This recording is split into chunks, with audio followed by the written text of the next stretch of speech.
Astros are world champions for the first time in franchise history.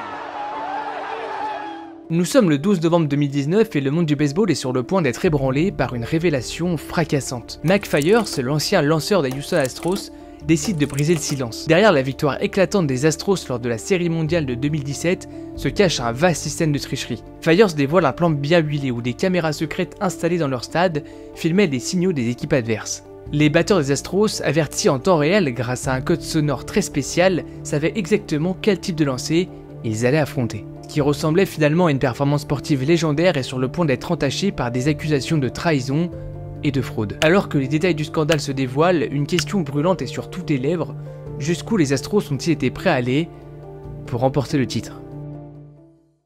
Bon, et avant de commencer notre histoire, on va s'intéresser à l'équipe des Astros. Les Astros de Houston, ce sont l'une des franchises les plus notables de la Major League de Baseball, la MLB, et leur histoire elle débute en 1962 lorsqu'ils sont fondés sous le nom des Houston Colts, une nouvelle équipe d'expansion de la ligue qui visait à représenter la ville de Houston au cœur du Texas. Et 3 ans plus tard, en 1965, l'équipe adopte le nom de Astros en hommage au rôle de Houston dans la conquête spatiale et à son surnom de Space City. Et c'est également à ce moment-là que les Astros vont s'installer dans l'Astrodome, le premier stade couvert du monde surnommé la 8e miracle du monde. C'est d'ailleurs ce stade qui va marquer le début d'une nouvelle ère pour le sport professionnel. Mais en vrai, le début des Astros y a été plutôt laborieux. Pendant plusieurs décennies, l'équipe va lutter pour se démarquer, ne remportant aucun titre majeur malgré quelques apparitions en séries éliminatoires dans les années 1980 et 1990. Et porté par des joueurs emblématiques comme Nolan Ryan, Jeff Bagwell et Craig Biggio, c'est en 2005 que les Astros atteignent enfin leur première World Series, mais ils sont balayés par les Chicago White Sox. Mais malgré ça, il y a une révolution interne qui va s'opérer au début des années 2010. Sous la direction du directeur général Jeff Luhnow, les Astros vont adopter une stratégie assez audacieuse.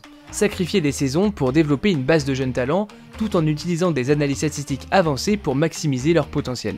Alors, c'est souvent surnommé le tanking et ça va finir par porter ses fruits. Les Astros vont rapidement commencer à devenir une équipe redoutable avec des joueurs comme José Altuve, Carlos Correa, George Springer et Alex Bregman qui font partie d'une génération dorée. Mais en vrai, ça reste plutôt une équipe milieu de classement, voire bas de classement, puisqu'en 2014, l'équipe va même finir dernière du championnat avec un bilan désastreux. Donc nous arrivons à l'aube de la saison 2015 et rien ne prédit que cette équipe va remporter le championnat. Et notre histoire elle commence au milieu de l'année 2017, les Astros viennent de terminer une saison 2016 plutôt moyennement en finissant 9ème au classement général. Selon beaucoup d'observateurs, cette saison elle est jugée comme insuffisante au vu du résultat, mais en même temps l'équipe qui va débuter la saison 2017, elle est jeune et elle a plein de potentiel. Et les observateurs ils vont pas se tromper puisqu'à peine le début de la saison commence que les Astros montrent déjà des qualités indéniables. La jeune équipe remporte presque tous ses matchs, et notamment à domicile. Et c'est ce point qui va avoir une grande importance dans la suite de notre histoire. Dirigés par leur manager A.J. Hinch, les Astros se montrent dès le début comme une équipe redoutable, alliant une attaque explosive à un lanceur solide. Avec 101 victoires en saison régulière, les Astros vont s'imposer comme une équipe presque invincible en remportant la division ouest de la Ligue américaine, avec une avance confortable lors de la saison 2017.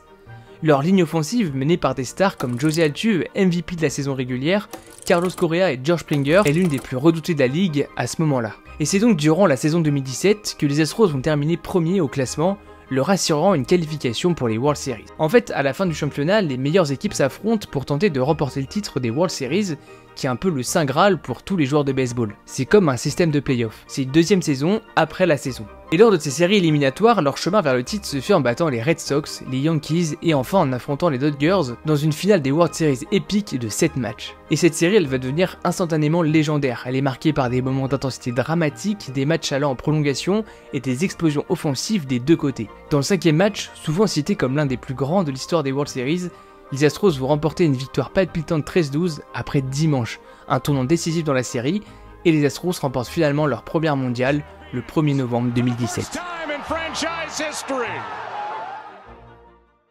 Et pour les médias sportifs américains, y a rien qui cloche puisque l'équipe a tanké pendant plusieurs années et finalement c'était assez prévisible ce qui allait se passer. Les jeunes joueurs prenaient leurs responsabilités et commençaient à devenir des stars montantes du baseball. Mais c'est à la fin de cette saison que sur internet, des doutes vont commencer à monter et certaines vidéos vont fuiter.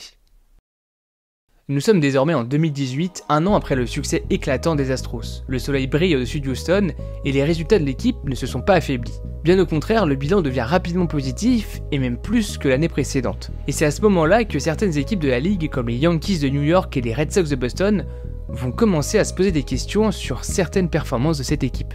Et en vrai, sur internet aussi, certains fans de baseball vont scruter les images vidéo des matchs et vont remarquer un comportement un peu suspect. Il semblerait qu'avant les lancers des joueurs adverses, on entende un bruit un peu sourd.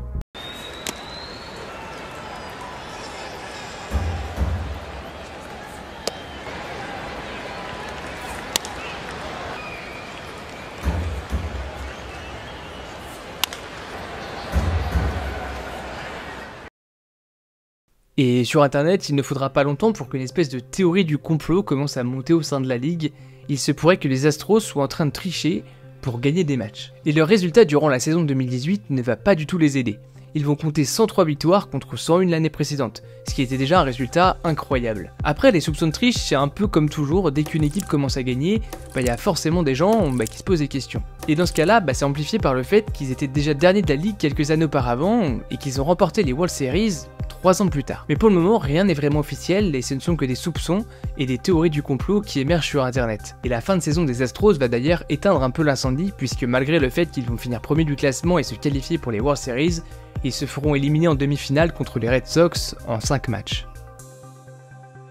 Nous sommes désormais en novembre 2019, à l'aube d'une nouvelle saison. Et dans les coulisses du média sportif américain The Athletic, un article est en préparation. Un article qui va dévoiler le plus grand scandale de l'histoire du baseball. Dans cette exclusivité, Mac Fiers, lanceur vétéran et ancien membre des Houston Astros lors de la victoire des World Series en 2017, s'apprête à révéler un secret qui va ébranler le monde du sport. Fiers, dans un acte de transparence, va exposer un système de tricherie élaboré utilisé par son ancienne équipe lors de leur parcours victorieux en 2017. Dans cet article, on y apprend que les doutes sur la tricherie des Astros en 2017 étaient finalement fondés. Le stratagème était simple mais d'une efficacité redoutable. Une caméra placée en hauteur dans le champ extérieur du Minute Maid Park à Houston captait en temps réel des signes du receveur adverse, des gestes codés essentiels à la stratégie défensive d'une équipe.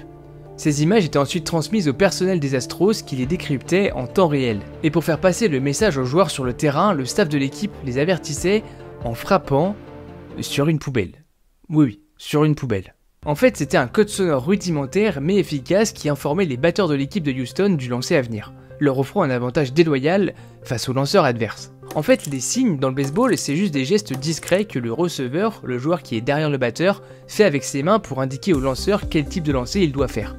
Par exemple, il peut montrer un doigt pour un lancer rapide, 2 doigts pour une balle courbe, etc. Le but, c'est vraiment de communiquer une stratégie sans que l'équipe adverse sache qui va arriver. C'est une manière de coordonner la stratégie entre le lanceur et le receveur en secret. Et le fait de voler des signes, c'est pas vraiment illégal, du moins dans le règlement officiel du baseball, il n'y a rien d'écrit à ce sujet. En fait, le vol de signes, il a longtemps été considéré comme faisant partie du jeu parce qu'il est considéré comme une faille d'observation. Et même qu'en 2017, le New York Times avait écrit que le vol de signes était une sorte d'art dans le baseball qui était toléré, voire admiré. C'est finalement presque une stratégie et il y a beaucoup de joueurs et d'entraîneurs qui sont considérés comme des maîtres dans le vol de signes. Et donc il y a une question qui nous vient à l'esprit, alors pourquoi c'est un scandale ? Si c'est légal. En fait, c'est la manière dont ça a été fait qui ne l'est pas. Si ça reste un art de voler des signes, en 1961, la Ligue nationale avait interdit l'utilisation d'un appareil mécanique pour faire ça. Bien que la MLB, donc la Ligue de baseball, n'ait pas à l'époque spécifiquement interdit l'équipement électronique, elle avait ajouté dans les règles en 2001 que les équipes ne pouvaient pas utiliser d'équipement électronique pour communiquer entre elles pendant les matchs, en particulier dans le but de voler des signes. Et donc pour en revenir à notre article, en quelques jours, la Major League de Baseball lance une enquête officielle. Ce sera d'ailleurs l'enquête la plus complexe de l'histoire du baseball et de la Ligue. Pour commencer, la MLB va mobiliser une équipe d'enquêteurs pour examiner toutes les preuves disponibles. Ils vont visionner des milliers d'heures de vidéos des matchs des Astros, en particulier ceux disputés à domicile, pour vérifier la présence de son suspect, comme des coups sur une poubelle qui étaient mentionnés sur l'article. Ils vont analyser des images des caméras de sécurité du Minute Maid Park pour comprendre comment les caméras étaient utilisées pour voler les signes. Les enquêteurs de la MLB vont même mener plus de 70 entretiens avec des membres actuels et anciens des Houston Astros, y compris les joueurs, les entraîneurs, le personnel administratif, ainsi que d'autres membres de l'organisation. Et pour vous dire à quel point l'affaire a été prise au sérieux, les entretiens vont être réalisés en présence de caméras vidéo et parfois même sous serment pour garantir l'exactitude de tous les témoignages. Les joueurs vont même recevoir l'immunité en échange de leur coopération totale. Et nous arrivons en janvier 2020, la MLB a enfin la confirmation que les Astros trichaient. Grâce à l'enquête, ils vont réussir à reconstituer le système de tricherie utilisé par les Astros. Ils utilisaient une caméra placée dans le champ extérieur, connectée à un ordinateur dans le tunnel menant au banc des joueurs. Et un ou plusieurs membres du staff ou des joueurs décodaient les signes et frappaient sur une poubelle pour signaler le type de lancer au batteur, en temps réel. Ils ont été tellement loin dans la tricherie qu'ils ont mis en place un système de langage codé avec une poubelle. C'est assez lunaire en vrai, et preuve que ça a fonctionné, les Astros terminent cette année-là avec leur meilleur ratio de victoires à domicile de leur histoire. Le verdict pour les Astros, il va être assez terrible puisqu'ils vont écoper de la pire sanction qui n'ait jamais été prononcée dans le monde du baseball. Déjà, on s'en doute, le manager des Astros, A.J. Hinch, et le directeur général, Jeff Luhnow, vont être suspendus 1 an, ils vont même être licenciés à la suite de cette affaire. Ils vont écoper d'une amende de 5 millions de dollars et ça peut paraître peu, mais c'est le maximum imposé par la ligue. Et pour les joueurs, comme je vous l'ai dit juste avant, ils ont eu l'immunité contre leur témoignage. Et le plus dur dans cette affaire, je pense que c'est surtout la réputation de l'équipe de Houston qui va être complètement entachée à la suite de cette histoire. L'année suivante, ils vont se faire siffler dans tous les stades où ils vont passer, des pancartes avec des slogans comme cheaters, donc tricheurs en français, étaient visibles dans toutes les tribunes, et même pour les joueurs adverses, il va y avoir beaucoup de déclarations qui discréditent l'équipe. En fait, ce qui est assez terrible, c'est qu'ils ont non seulement souffert de sanctions officielles, mais ils ont dû aussi affronter un jugement public sévère qui continue d'influencer leur réputation dans le baseball, bien après le déroulement de l'enquête.